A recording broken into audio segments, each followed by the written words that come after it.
bukan sama-sama tidur. Kalau Via Valen dan Chevra Yolandi resmi menikah, mahar uang 1.507 euro hingga emas 157 gram. Via Valen resmi menikah dengan Chevra Yolandi, mahar berupa uang 1.507 euro hingga emas 157 gram. Kebahagiaan kini tengah dirasakan oleh Via Valen dan Chevra Yolandi.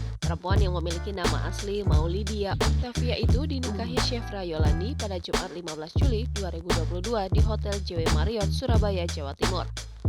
Acara akad nikah tersebut disiarkan secara langsung oleh stasiun televisi Indosiar. Di hari bahagianya ini, Via Valen dan Chevra Yolandi tampil mengenakan baju pengantin adat Jawa.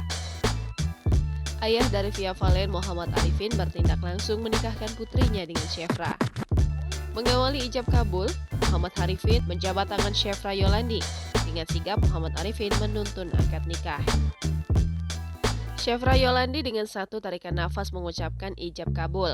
Dengan mahar berupa seperangkat alat sholat, uang 1.507 euro dan emas 157 gram, Chevra Yolandi resmi menjadi suami Via Valen.